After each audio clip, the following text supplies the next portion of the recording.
വളരെ എളുപ്പത്തിൽ ടേസ്റ്റി ആയിട്ടുള്ള ഒരു തക്കാളി കറിയാണ്. അപ്പോൾ നമുക്ക് എങ്ങനെ ഉണ്ടാക്കുന്നത് നോക്കാം.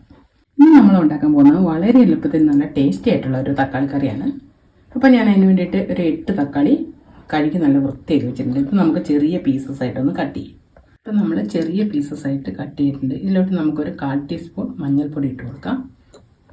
നമ്മുടെ തക്കാളി കറിക്ക് ആവശ്യത്തിനുള്ള ഉപ്പ് 1 സ്പൂൺ ഉപ്പാണ് നമ്മൾ ചേർത്തേക്കുന്നത്. ആവശ്യത്തിനുള്ള വെള്ളം ഒഴിച്ച് അടുപ്പിൽ വെക്കാം. ഞാനിപ്പോൾ ഒരു 2 ഗ്ലാസ് വെള്ളം ഒഴിച്ചിട്ടുണ്ട്.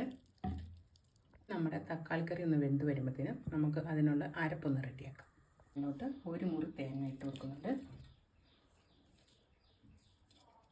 അതിലേക്ക് നമുക്ക് എരിവിന് ആവശ്യത്തിനുള്ള പച്ചമുളക് ഇട്ട് കൊടുക്കാം. അപ്പോൾ ഓരോരുത്തരും എരിവിന് ആവശ്യത്തിനുള്ള പച്ചമുളക് ഇട്ടു. ഇപ്പോൾ ഞാനൊരു 5-6 പച്ചമുളക് ഇട്ട് കൊടുക്കുന്നുണ്ട്.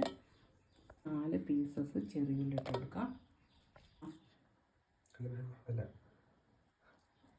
ഒരു 1/2 ടീസ്പൂൺ ചെറിയ ജീരകം ഇട്ട് കൊടുക്കാം. പീസ് വെളുത്തുള്ളി. ഇനി അരയാൻ ആവശ്യത്തിനുള്ള വെള്ളം ഒഴിച്ച് കൊടുത്ത് നന്നായിട്ടൊന്ന് അരച്ചെടുക്കാം.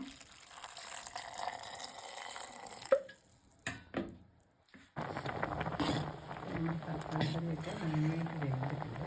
ഇനി നമുക്ക് നന്നായി അരച്ച് കൊടുക്കാം.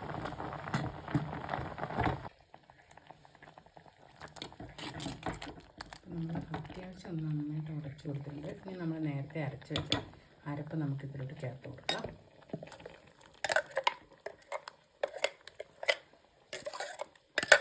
മിക്സിൻ്റെ ജാറിലോട്ട് നമുക്ക് ഈ അരപ്പൊക്കെ ഇത്തിരി വെള്ളം കൂടി വെച്ചിട്ട് നന്നായിട്ടൊന്ന് അരച്ച് ഒന്ന് ചേർത്ത് കൊടുക്കാം.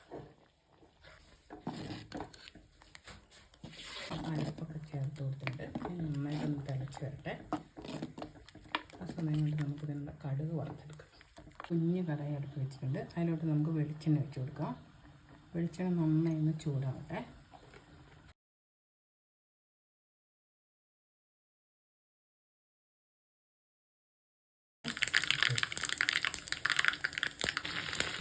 കുറച്ച് ചെറിയ കറിവേപ്പിലയും ഇട്ടിട്ടുണ്ട്. അതൊന്ന് മൂത്ത് വന്ന ശേഷം നമുക്ക് ഈ തക്കാളിക്കറിയിലൊക്കെ വെച്ച് കൊടുക്കാം.